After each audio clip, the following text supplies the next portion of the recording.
आज हम करेंगे इकाई 4 को। अच्छे से ध्यान सुनिएगा कि कैसे पूर्ण संख्या, संख्या रेखा प्रयोग, उसका घटाना, गुणा, ये सब अच्छे ध्यान सुनेंगे। कुछ है डिफिकल्ट नहीं है, बहुत इजी चैप्टर है ये, आपको अच्छे समझ में आ जाएगा। इसमें करना क्या है वो ध्यान से देखिएगा कि जैसे हमारे पास क्रमागत पूर्ण संख्याएं होती हैं, उसमें क्या होता है क्रमागत पूर्ण संख्या में जैसे 4, 5, 6, तो उसके बाद क्या होगा 7, 8, 9, इसको बोलते हैं क्रमागत पूर्ण संख्या है। जैसे 8, 9, 18, 19, 20, 28, 29, 30, समझे। तो आपको क्या करना है क्रमागत करना है, जैसे 9, 10, 11, 12, 52, 53, 54, 55, 56। तो अगर मैं कहूँ कि 56 के बाद 58, तो ये रॉन्ग हो जाएगा। क्यों? क्योंकि इसका डिफरेंस कितना है, 2 है। अगर मैं आपको कहूँ 59 के बाद 61, तो रॉन्ग है क्योंकि इसका डिफरेंस 2 हो गया। आपका डिफरेंस कहीं भी 1 होना चाहिए। मतलब जितनी भी जैसे 4, 5, 6 का डिफरेंस कितना है, 1 है। 18, 19, 20 का डिफरेंस कितना है, 1 है। 28, 29, 30 का डिफरेंस कितना है, 1 है। इस सब का डिफरेंस कितना है, 1 है। 9, 8, 11, 12, इस सब का डिफरेंस क्या है, 1, 1, 1, 1, 1। इसका मतलब ये होगा इसको क्रमागत पूर्ण संख्या है। तो क्रमागत पूर्ण संख्या कुछ नहीं, क्या होता है जैसे मतलब एक के बाद दूसरा 4, 5, 6, 7, 8, 9 ऐसे। अगर मैं कहूँ 9, 11, 13, 17, 19, 20, तो ये रॉन्ग हो गया ये। तो आपका डिफरेंस कभी भी 1 होना चाहिए। ठीक है, तो ये अभी हम आगे देखते हैं कि क्रियाकलाप क्या होता है। क्रियाकलाप में जो होता है, अभी हम क्रियाकलाप में ये देखते हैं। अभी एक मिनट, ये वाला देख लेते हैं। तो हम ये क्रियाकलाप देखेंगे कि इसको हम नंबर लाइन कहते हैं। ये तो आपको पता ही होगा नंबर लाइन क्या होता है। जहाँ पे मतलब हम लोग क्या करते हैं, स्टार्ट करते हैं 0 से, फिर 1, 2, 3, 4, 5, 6। मतलब इसको हम अगर हम आगे बढ़ते जाएंगे तो हमारा संख्या बढ़ते जाएगा। हम आगे बढ़ेंगे संख्या बढ़ेगा, हम आगे बढ़ेंगे तो क्या होगा, हमारा संख्या बढ़ेगा। संख्या रेखा कहते हैं इसे। तो हम अब इसमें से थोड़ा सा इसमें एक चीज करने जा रहे हैं कि जैसे कि आपको मान लो अगर बोला गया है कि संख्या रेखा पर 2 से 3 को घटाइए, 2 से 3 को योग दीजिए, तो कितना आसान है। 2 और 3 से योग कीजिए तो आपको बने 5 है। 2 और 3 मतलब 5 होता है ना। हाँ सही बात है। लेकिन अगर आपको संख्या रेखा पे करना है तो कैसे करेंगे, तो आप देखो यहाँ पे आपको स्टार्ट करना है 2 से, क्योंकि 2 में 3 को योग करना है। 2 से स्टार्ट करेंगे और 3 कदम आगे जाएंगे, 1, 2, 3 कदम आगे, तो आप कहाँ पहुंचे, 5, तो आंसर आ गया 5। तो बहुत आसान है ये। तो इस तरह से हम जो है योग का भी हम समझ गए। तो अगर आपको कुछ दूसरा भी करना है तो आप कर सकते हैं। ऐसे घटाने के लिए अगर आप देखेंगे तो घटाने में भी आपको क्या करना है, 5 में से 3 को घटाना है मान लो। तो अगर 5 में से घटाना है, घटाने में क्या आता है, हम पीछे आते हैं। जोड़ने में आगे जाना है, घटाने में आपको पीछे आना है, ध्यान रखिएगा। अगर आपको जोड़ना है तो आप आगे आगे आगे बढ़ेंगे, आगे आगे आगे, हाँ 0, 1, 2, 3, 4 आगे बढ़ते जाना। जोड़ना है मतलब आगे बढ़ोगे, और घटाना है मतलब आपको पीछे आना है, 6, 5, 4, 3, 2, 1। तो मान लो 5 में से 3 घटाना है, मतलब आप हो कहाँ पे, इसमें 5 में हो। सबसे बड़ा नंबर क्या है, 5। 5 में से तो आप 3 कदम पीछे आओ, 1, 2, 3, तो कहाँ पहुंचेगे, 2। तो आंसर क्या आ गया, 2। ऐसे भी कर सकते हो और आप ऐसे भी कर सकते हो। तो ये संख्या रेखा का फॉर्मूला है, और ये नॉर्मल जो हम करते आए हैं वो है। इस संख्या रेखा पर गुणा भी होता है। अगर आप देखेंगे संख्या रेखा गुणा कैसे होता है, जैसे 2 into 5 करना है। तो आपको स्टार्ट कहाँ से करना है, 0 से स्टार्ट करना है हमेशा। तो आपको 0 से स्टार्ट करते हुए आपको गैप रखना है। देखो यहाँ पे 2 बोला ना, 2, तो आपको गैप 2 रखना है, 2, 2, 2, 2 का गैप रखना है। और कितने बार आपको ऐसा करते जाना है, 1, फिर 2, फिर 3, 4, 5 टाइम्स। मतलब आपको 5 टाइम्स आगे बढ़ना है 2 2 के गैप में, क्योंकि आपको 2 गुणे 5 बोला है। तो इसका आ गया हमारा आंसर 10। ऐसे ही आपको मान लो 3 गुणे 5 बोल दे, तो आपको उसमें क्या करना होगा, आपको यहाँ 0 से स्टार्ट करना है। आपको 3 कदम आगे जाना है, 3 कदम आगे जाना है। कब तक जाना है, जब तक 5 5 बार आगे जाना है। यहाँ तो मैं 4 बार ही गया, और आगे जाएंगे तो होगा 15 हो जाएगा। समझ रहे आंसर। तो इस तरह से भी हम करते हैं। तो क्रमागत पूर्ण संख्याएं क्या होती हैं, अभी देखिए। क्रमागत जो पूर्ण संख्याएं होती हैं उसमें हमें क्या करना होता है, जो क्रमागत पूर्ण संख्याएं होती हैं उसका उसको हम क्या कहते हैं, आपको पता है, उत्तरवर्ती और पूर्ववर्ती। उत्तरवर्ती तो आपको मालूम है, कल बताए थे हम, जैसे 14 के बाद क्या आता है 15, 15 के बाद क्या आता है 16, एक एक नंबर आगे, तो उसको कहते हैं उत्तरवर्ती। और पूर्ववर्ती मतलब एक नंबर पीछे। तो वो तो ठीक है, वो तो आपको हम वैसे ही रिवाइज करा रहे हैं। अभी पूर्ण संख्याओं पर संक्रियाओं के प्रगुण पढ़ेंगे। संक्रियाओं का मतलब क्या होता है, अभी इसमें बहुत कुछ है। तो पूर्ण संख्या मतलब क्या हो गया, होल नंबर। होल नंबर 0, 1, 2, 3 पर संक्रियाओं के प्रगुण, कुछ कुछ ऐसे ऐसे अलग अलग एक्टिविटीज है वो हम करेंगे। तो पहले हम करेंगे योग के प्रगुण। योग का मतलब होता है जोड़ना। तो देखते हैं योग में भी संवर्रक प्रगुण आता है। संवर्रक मतलब 2 पूर्ण संख्या का योग सदैव पूर्ण संख्या ही होता है। मतलब ये संवर्रक का मतलब होता है कि अगर कोई भी 2 पूर्ण संख्या का जोड़ोगे सदैव पूर्ण संख्या ही आएगा। कैसे, 5 और 5 5 कितना होगा, 10 होगा। तो आपका 10 जो आया आंसर, वो भी क्या है, पूर्ण संख्या ही है ना। और अगर मैं आपको कहूँ 1 + 1 क्या होगा, 2 होगा, तो 2 क्या है आपका पूर्ण संख्या, मतलब पूर्ण संख्या को ही जोड़ना है। 5 + 9 14, तो आपको पूर्ण संख्या को जोड़ना है और जो आंसर आएगा वो पूर्ण संख्या में ही आएगा। उसे हम क्या कहते हैं, संवर्ग प्रगुण कहते हैं। जैसे आप इसमें देखिए 2 + 3 कितना होता है, 5 होता है। तो दो दो जो 2 है, 3 है, वो भी क्या है, पूर्ण संख्या है। जो आंसर 5 है वो भी पूर्ण संख्या है। तो उससे हम कहते हैं संवरक प्रगुण, संवरक। और दूसरा आता है योग का क्रम विनिमय प्रगुण। योग का क्रम विनिमय, क्रम का मतलब जैसे आपको 5 + 7 करो 12 आएगा, या आप क्या करो 7 + 5 करो 12 आएगा। तो आप अगर उसको परिवर्तित करोगे, अगर मतलब 5 को सात में प्लस किया तो भी 12 आया, या फिर 7 में 5 को प्लस करो तो भी 12 आएगा। तो इसको क्या कहते हैं हम लोग, इसको हम कहते हैं क्रम विनिमय प्रगुण। क्रम विनिमय मतलब, क्रम विनिमय का मतलब होता है ऑर्डर चेंज करना, मतलब ये क्रम क्रम बदल रहे हो आप क्रम बदल रहे हो तो भी आंसर आपका क्या आ रहा है, सेम आ रहा है। तो उसे हम कहते हैं योग का क्रम विनिमय प्रगुण। और तत्सम में क्या होता है, तत्सम में आपको इतना याद रखना है कि जीरो। तो तत्सम में अगर आपने जीरो ऐड किया तो भी आंसर क्या आएगा आपका, पूर्ण संख्या ही आएगा। क्या आएगा, पूर्ण संख्या। मतलब आंसर में कोई परिवर्तन नहीं होता है। अगर आप 8 + 0 करो तो आंसर क्या आएगा, 8 आएगा ना। मतलब 0 प्लस करने पे आपको आंसर संख्या क्या वही मिलता है, सेम संख्या। मतलब सिंपल अगर आपको कहूं कि किसी भी संख्या में जीरो को योग करने से, जीरो को प्लस करने से संख्या वही आती है। संख्या जो है, संख्या में कोई परिवर्तन नहीं होता, संख्या वही आती है। तो तत्सम का मतलब होता है आपको जीरो प्लस कर दो और आंसर सेम टू सेम वही आएगा। अब आगे देखते हैं योग का साहचर्य गुण। साहचर्य का मतलब क्या होता है, मान लो 2 है प्लस 3 + 4 है ब्रैकेट में, तो आप क्या करोगे, 2 लिखोगे, 3 + 4 क्या लिखोगे, 7, तो आंसर क्या आएगा, 9। आप ऐसा भी करोगे तो भी आपका आंसर 9 आया। आप क्या करो, 2 + 3 को अब ब्रैकेट में लिखो, अब +4 को बाहर लिखो, तो भी आपका क्या आएगा, 5 + 4 आएगा, तो 9 आंसर आया। तो आप चाहे 2 ब्रैकेट में 3 + 4 लिखो, या 2 + 3 ब्रैकेट में लिख के +4 लिखो, तो भी आंसर आपका 9 आने वाला है। उसे साहचर्य गुण प्रगुण बोलते हैं। इस ये है अभी जो हमने किया, ये किस्सा क्या, योग का किया, मतलब प्लस वाला। अब हम क्या करेंगे, घटाना वाला करेंगे। तो घटाने वाले में क्या होता है, मान लो अगर आपने 7 में से 4, पहले संवरक दे, संवरक, ठीक है। मान लो कि आपने 7 में से 4 को माइनस किया। अब आप 7 में 4 को माइनस करो 3 आएगा। लेकिन अगर मैं आपको करूँ कि 4 में से 7 को माइनस करो तो -3 आएगा, एक पूर्ण संख्या नहीं आया ना। संवर्ग प्रगुण क्या बोलता है, आप जो भी करो लेकिन आपका आंसर वही आना चाहिए, चाहे ऑर्डर चेंज करो नहीं करो, तो आपका आंसर वही आना चाहिए। लेकिन यहाँ पे पूर्ण संख्या है, यहाँ पूर्ण संख्या नहीं आया, क्योंकि -3 क्या होता है, पूर्ण संख्या ही पूर्णांक होता है, तो गलत हो गया हमारा। तो किन्हीं दो पूर्ण संख्याओं का अंतर सदैव पूर्ण संख्या नहीं होती है। वैसे घटाने का क्रम विनिमय भी करेंगे हम। ऐसे आपने क्या किया, यहाँ पे 3 - 5 लिखा तो -2, अब ऑर्डर चेंज करके आपने 5 - 3 किया तो आंसर 2 आया। तो भी यहाँ पे भी क्रम विनिमय, ऑर्डर चेंज करने पे भी आपका क्या हो रहा है, वही हो रहा है। समझ रहे हैं।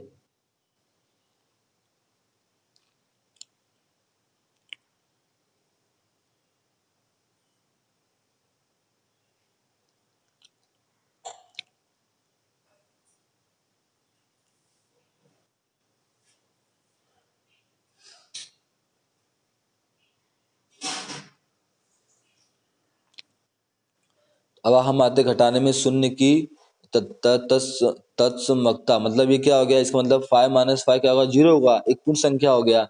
लेकिन 0 - 5 किया तो आपका एक पूर्ण संख्या नहीं आया, आपका पूर्ण संख्या ही आना चाहिए था। मतलब अगर आप ऑर्डर चेंज करें, जैसे 5 माइनस, अभी 5 में से 0 घटाओगे तो 5 आएगा, लेकिन अगर आप 0 में से 5 को घटाओगे तो आंसर क्या आएगा, -5 आएगा। तो आपका पूर्ण संख्या तो आया ही नहीं, आपका पूर्ण संख्या आना चाहिए। समझ लो, घटाने में शून्य की तत्समकता, तो आपकी पूर्ण संख्या आई नहीं, तो आंसर क्या होगा, मतलब 0 जो है तदस्मक अव्यय नहीं है, 0 तदस्मक अव्यय नहीं है। तो आप जब भी घटाना गुणा करो या घटाना जोड़ करो तो आपका हमेशा पूर्ण संख्या ही आना चाहिए घटाने के बाद। अगर आपका पूर्ण संख्या नहीं तो गलत है आपका इसमें। अब आते घटाने की संक्रिया में साचार्य प्रगुण। साचार्य में क्या होता है, जैसे 7 - 5 और -3 किया आपने, तो 7 में से 5 गया तो 2 आया, और -3 आप करोगे तो क्या आएगा, -1 आएगा। अब आगे देखिए, अब आपने ऑर्डर चेंज कर दिया, आपने 7 को बाहर लिखा और -5 -3 को अंदर लिख दिया आपने। तो अब कैसे करोगे, आप 7 लिखोगे यहाँ पे, और -5 -3 कितना होगा, -2 हो जाएगा। तो आंसर आपका 5 आ रहा है। तो इसका मतलब ये हो गया कि आपका ये दोनों का आंसर क्या अलग अलग आ रहा है ना, तो घटाने में संक्रिया में साचर्य प्रगुण है ही नहीं। तो घटाने में कुछ भी नहीं होता, घटाने में ना तो आपका संवरक होगा, ना साचर, ना क्रम विनिमय, कुछ भी नहीं होने वाला है आपका। तो इसमें हमेशा याद रखना कि ये इसमें एप्लीकेबल है ही नहीं, क्योंकि आपका आंसर हमेशा क्या आ रहा है, बार बार पूर्ण संख्या आ ही नहीं रहा है, अलग आ रहा है।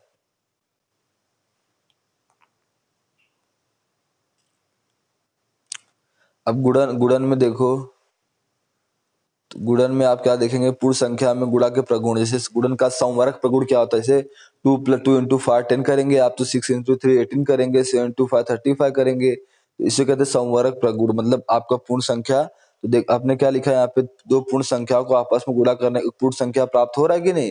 जब दो पूर्ण संख्याओं को आपस में गुणा कर रहे हो तो क्या मिल रहा है, पूर्ण संख्या मिल रहा है।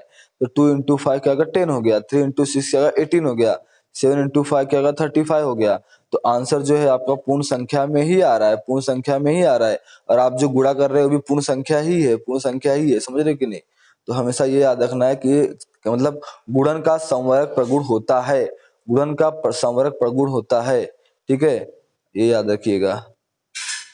तो गुणन का हम क्रम विनिमय प्रगुण करेंगे, जैसे 2 इंटू 5 किया आपने, या 5 इंटू 2 किया तो भी 10 आया, 3 इंटू 6 करो या 6 इंटू 3 करो तो भी 18 आ रहा है, 7 इंटू 4 करो या 4 इंटू 7 करो तो भी 28 ही आएगा। तो इसमें भी क्या हो रहा है, इसमें भी कोई परिवर्तन नहीं हो रहा है, गुणन का क्रम बदलने से कोई गुणा में परिणाम में कोई परिवर्तन नहीं होता, परिवर्तन तो वही हो रहा है ना। आपने 2 इंटू 5 किया चाहे 5 इंटू 2 किया तो भी आपका आंसर 10 ही आएगा, ठीक है। तो इसका मतलब है कि गुणन के क्रम विनिमय नियम का पालन करता है, मतलब गुणा में भी क्रम विनिमय प्रगुण है। इसका मतलब होगा कि आपको यहाँ पे पूर्ण संख्या प्राप्त हो रहा है, आंसर चेंज करने पर, आपका क्रम विनिमय करने पर आपको जो आंसर मिल रहा है वो सेम मिल रहा है, मतलब सॉरी पूर्ण संख्या मिल रहा है, इसीलिए इसका गुणन का क्रम विनिमय प्रगुण होता है। और शून्य का क्या होगा, शून्य को शून्य से करेंगे शून्य आएगा, शून्य को 5 से शून्य आएगा, शून्य को किसी से भी गुणा करेंगे तो आपका क्या होगा, शून्य ही आने वाला है। तो अब ये भी क्या है, एक तरह से देखा जाए तो शून्य का गुणन प्रगुण होता है, क्योंकि आप शून्य से गुणा करेंगे तो आपको शून्य मिल रहा है। शून्य क्या होता है, शून्य होता है एक पूर्ण संख्या। तो आपका आंसर कभी बदल नहीं रहा है, कि कुछ भी कर दो आपका आंसर बदल ही नहीं रहा। आप जीरो, आप किसी भी नंबर में जीरो से गुणा करो आपको जीरो ही मिलने वाला है। फिर आते हैं हम गुणन का तत्सम अव्यय। अब गुणन का जो हम करेंगे तत्सम तत्सम अव्यय, मतलब जीरो से आपको एक जैसे तत्सम में क्या होता है, अभी यहाँ पे हमने जीरो देखा ना, तो अब हम क्या करेंगे, गुणन का तत्सम अव्यय देखेंगे। ये वो शून्य का था, और ये गुणन का तत्सम अव्यय, मतलब इसमें क्या होगा, इसमें अगर आप 1 से किसी को भी गुणा करेंगे, तत्सम 1 से, 0 को 1 से करेंगे 0 आया, 1 को 1 से करेंगे 1 आया, 5 को 1 से करेंगे 5 आया, फिर मतलब 1 से गुणा करेंगे तो आंसर क्या आएगा, वो मतलब 0 इंटू 1 0, 1 इंटू 1 1, 5 इंटू 1 5, 5000 2 इंटू 1 5002। मतलब आपको हमेशा क्या मिल रहा है, पूर्ण संख्याओं में किसी भी संख्या में से एक से गुणा करने पर वही संख्या प्राप्त होती है, वही संख्या प्राप्त हो भी रही है। अगर आप किसी भी संख्या में एक से गुणा करेंगे तो संख्या क्या वही प्राप्त होगी। तो इसे हम क्या कहते हैं, गुणन का तत्सम अव्यय। और गुणन का साचार्य प्रगुण क्या होता है, इससे अगर आपने 5 इंटू 3 इंटू 4 किया, या 5 को अलग रख के 3 इंटू 4 कर दिया, तो आपका आंसर हमेशा क्या होगा, सेम ही आएगा। देखो आया है कि नहीं, 5 इंटू 3 इंटू 4 क्या आया है, 60 आया है। और यहाँ पे 5 इंटू 3 इंटू 4 करो तो भी 60 आएगा। तो गुणन का साचार्य गुण होता है। अब इसमें छठा का गुणन सक्रिया का योग पर वितरण नियम। योग पर देखेंगे हम क्या होता है, योग पर वितरण नियम। जैसे योग पे वितरण मतलब क्या होता है, इसका मतलब जैसे आपने 3 किया, अब यहाँ पे देखो गुणन भी है और आपका प्लस प्लस मतलब योग भी है, दोनों है, गुणन योग दोनों है इसके अंदर। तो आप क्या करेंगे, +3 को ऐसे लिखेंगी, फिर 4 5 कितना होता है 9 होता है, प्लस करके आप 9 लिख दो, 3 इंटू 9 हो गया, तो क्या आंसर आ गया 27। अब इसमें भी आप क्या कीजिए, या तो ऐसा कीजिए या तो ऐसा भी कर सकते हैं आप, कि 3 इंटू 4 लिखिए एक बार, और 3 इंटू 5 लिखिए एक बार। तो 3 इंटू 4 12 हो गया, 3 इंटू 5 15 हो गया, तो आंसर हमेशा 27 ही आएगा। तो इसका मतलब ये हो गया कि आप कुछ भी करो चेंज होने वाला है नहीं, आंसर सेम ही आएगा। मतलब ये हम कह सकते हैं पूर्ण संख्याओं के लिए गुणन संक्रिया का योग पर वितरण होता है, योग पर वितरण होता है। आप देखते हैं घटाने पर इसका वितरण होता है कि नहीं, वितरण नियम लागू होता है कि नहीं, देखते हैं अभी हम लोग। तो अब यहाँ पे आप देखेंगे कि 2 इंटू 5 - 7 है ना, तो अब आप क्या कीजिए, 2 को एज इट इज लिखिए, और 5 में से 7 को माइनस करके देखिए, -2 आ रहा है, और मल्टीप्लाई किया आपने -4 आ गया। अब हम देखते हैं 2 को 5 से मल्टीप्लाई करके, तो 10 आया, और 2 को 7 से मल्टीप्लाई किया तो 14 आया, तो आंसर क्या आ रहा, -4 आ ही रहा है। तो गुणन का घटाने पर भी क्या होता है, वितरण नियम होता है, क्योंकि आंसर दोनों केस में सेम आएगा। ठीक है, तो अब पूर्ण संख्याओं पर भाग का देखेंगे, अब भाग के बारे में। तो उसमें भी संवर्ग देखेंगे। पहले संवर्ग मतलब क्या, जैसे मतलब 5 लिखा ना युग्म में, 5 6 2 5 0 5 5 8 को ले ली, ये सब क्या है, पूर्ण संख्या ही है, तो हमने इनको ले लिया। अब इसमें क्या देखेंगे हम लोग, हम देखते हैं कि प्रत्येक दशा में प्रथम जो पूर्ण संख्या में दूसरी पूर्ण संख्या से भाग देने पर हमेशा पूर्ण संख्या प्राप्त नहीं होता है। जैसे एग्जांपल के लिए अगर आप 6 को 5 से डिवाइड करेंगे तो आपका क्या होगा आंसर, मतलब 1 आएगा। और अगर आप 0 को 5 से करेंगे,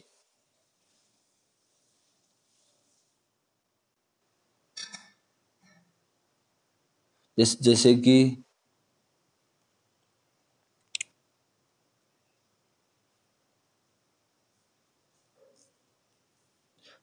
मतलब पूर्ण संख्याओं के लिए भाग की संक्रिया संवरक है ही नहीं, भाग की संक्रिया जो है वो संवरक नहीं है, भाग की संख्या संकरक है ही नहीं। जैसे अब 6 को अब यहाँ से 5 से डिवाइड करेंगे, ये वाला हमने लिया 5 वन जा क्या आया हमारा 5 आया, तो आंसर क्या आ रहा है 1 आ रहा है। तो आंसर हमारा पूरा डिवाइड हो नहीं रहा है, तो डिवाइड भी नहीं हो रहा है। और इसमें क्या कहेंगे, पूर्ण संख्याओं के लिए भाग की संक्रिया जो है संवरक है ही नहीं। तो ये क्या कह रहा है, प्रत्येक दशा में प्रथम पूर्ण संख्या में दूसरी पूर्ण संख्या से भाग देने पर पूर्ण संख्या नहीं प्राप्त होता है। इसको हम थोड़ा बाद में कराएंगे आपको, देखते हैं इसको, यह देख लेते हैं। शून्य शून्य से पूर्ण संख्याओं में भाग। अब शून्य से पूर्ण संख्याओं में भाग का मतलब क्या होता है, अगर आप शून्य में किसी भी पूर्ण संख्या से भाग देंगे तो आंसर हमेशा क्या होगा, किसी पूर्ण संख्या में शून्य से भाग देने पर परिभाषित नहीं है। मतलब आप जैसे कहीं मैं कहीं कहूँ 5/0, तो कभी भी 5/0 लिखना ही रॉन्ग है। मतलब आप किसी भी हर में जीरो लगा नहीं सकती, मतलब किसी भी जैसे 6 को 0 से भाग देने पर भागफल क्या होगा, 6 को 0 से भाग देना है। तो आप कोई भी आप नीचे जीरो लिख ही सकते, आप किसी भी संख्या को 0 से भाग दे ही नहीं सकती, ये परिभाषित ही नहीं है, दुनिया में ऐसा आया ही नहीं आज तक कि आप किसी को 0 से भाग दे दे। पूर्ण संख्याओं में अब 1 से भाग देते हैं। अगर आप पूर्ण संख्या में 1 से भाग देंगे तो क्या होगा, 5 आएगा। 8 को आप अगर 1 से भाग देंगी तो क्या होगा, 8 आएगा। अगर आप 1000 को 1 से भाग देंगी तो 1000 ही आएगा। और अगर आप 0 से 1 को भाग देंगी तो 0 आ रहा है। तो किसी पूर्ण संख्या में 1 से भाग देने पर भागफल वही संख्या प्राप्त होता है। भागफल क्या होता है, वही वही संख्या से, इसमें 5 से 5 आया, इसमें 8 आया, इसमें 1000 आया, इसमें 0 आया, तो 1 से भाग देंगे तो वही आएगा। तो इसे हम कहते हैं पूर्ण संख्याओं में 1 से भाग। अब हम देखते हैं पूर्ण शून्य से। शून्य में अगर किसी शून्योत्तर पूर्ण संख्या से भाग देंगे तो मतलब जैसे कि 0 को हम 5 से डिवाइड करेंगे तो हमेशा 0 आएगा, या 0 को हम 6 से डिवाइड करेंगे तो हमेशा 0 ही आएगा। मतलब कोई भी, अगर आप 0 को आप किसी से भी डिवाइड करेंगे तो 0 ही आने वाला है, क्योंकि 0 क्या है, 0 है। अब 0 आप डिवाइड कहाँ कर, 0 अगर आप किसी से डिवाइड करेंगे तो 0 डिवाइड होता ही कहाँ है, 0 डिवाइड होगा ही नहीं किसी से, तो इसलिए आंसर 0 ही आता है। तो शून्य में किसी भी पूर्ण संख्या से भाग देंगे 0 से तो 0 ही आएगा, शून्य ही प्राप्त होता है।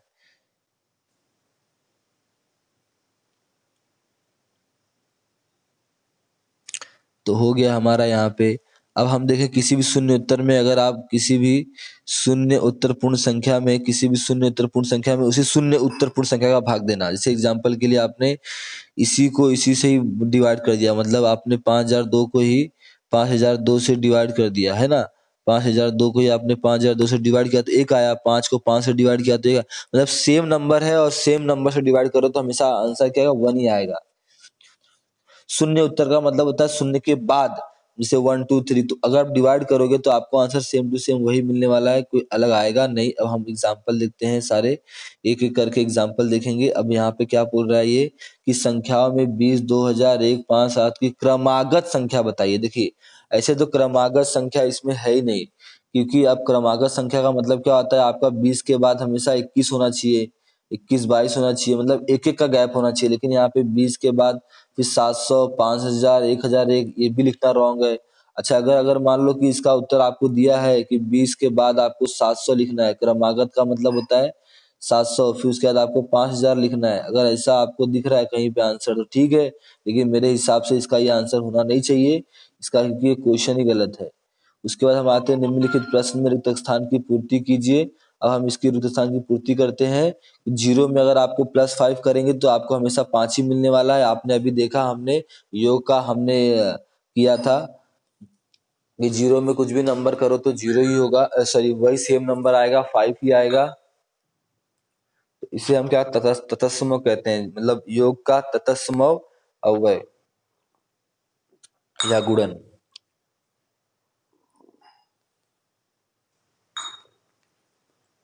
अब हम 0 + 0 करेंगे तो 0 होगा, याद रख हमेशा वही होता है। अब देखो यहाँ पे लिखा है 750 + 895, या तो ये करो या 895 + 750 करोगे तो भी तो आंसर वही आने वाला है, सेम आने वाला है।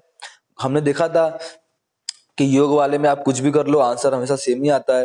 अच्छा, इसको आप करोगे तो क्या होगा, 90,535 इंटू 1। देखो किसी भी नंबर से 1 से गुणा करने पे हमेशा नंबर क्या आता है, वही आता है, यानी 9535। ठीक है, अब हम आते हैं 0 को डिवाइड करते हैं इसे। अगर आप 0 को डिवाइड करने जाएंगे किसी भी नंबर को, मतलब आप 0 को डिवाइड कर ही नहीं सकती, किसी भी नंबर से 0 को डिवाइड करेंगे तो हमेशा आंसर 0 ही आने वाला है।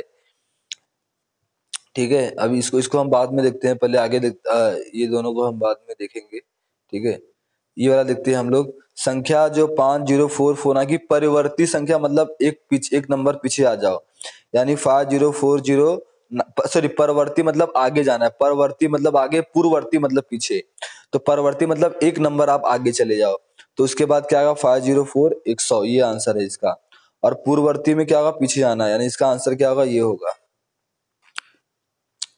अब हम आते हैं निम्नलिखित संख्या में से पूर्ण संख्या है। देखो ये भी पूर्ण संख्या है, ये भी पूर्ण संख्या है, ये भी पूर्ण संख्या है, सारे के सारे पूर्ण संख्या ही है, क्योंकि 0 के बाद 0 से स्टार्ट करो, सारे पूर्ण संख्या होते हैं। योग का तत्सम अव्यय क्या है, योग का तत्सम अव्यय जो है वो क्या है, योग का तत्समक अव्यय। तस् का मतलब क्या होता है, 0 होता है, तो 0 इसका अव्यय है। तो योग का तत्सम अव्यय क्या है, 0 है, समझ रहे कि नहीं।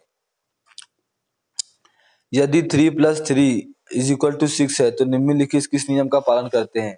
तो अगर हम देखो 3 में से 3 को अगर आप प्लस करेंगे तो 6 होगा। तो क्या है, योग का संवरक प्रगुण है कि क्रम विनिमय प्रगुण है कि क्या है ये। और एक और ऑप्शन देख लेते हैं क्या दिया है, कि योग का साचर्य प्रगुण है कि योग, इनमें से कोई नहीं है। अब देखिए अभी सेम का सेम नंबर है ना, 3 + 3 सेम ही आया, तो 6 आए।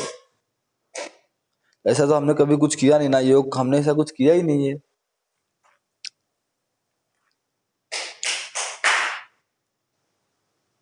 ऐसा तो हमने किया ही नहीं है, ये तो गलत है, मतलब इनमें से कोई नहीं होगा आपका आंसर।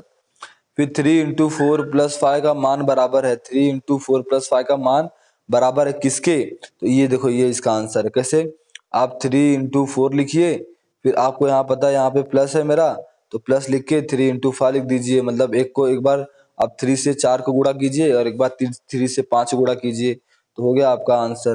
तो हो गया, समझ रहे हो कि नहीं, इस तरह से होता है। अब हम आते हैं अपना दोनों सम देख लेते हैं क्या है वो।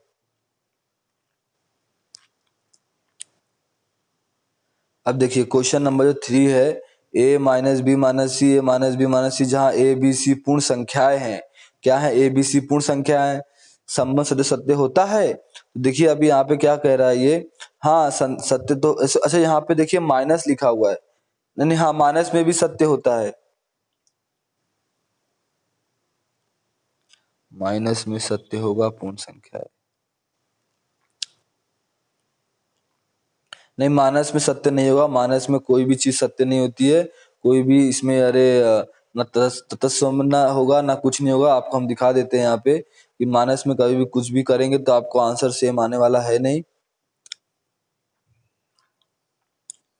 घटाने का संवरक प्रगुण देखिए,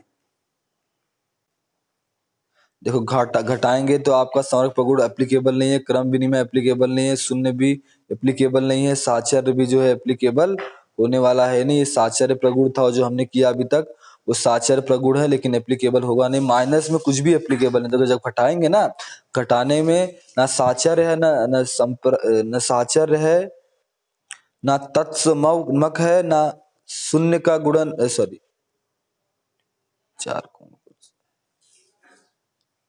ना तो संवरक होगा, ना ही क्रम विनिमय होगा, ना ही शून्य की तत्समकता होगी इसके अंदर, और ना ही साचर्य होगा, चारों नहीं होंगे किसमें, घटाने में।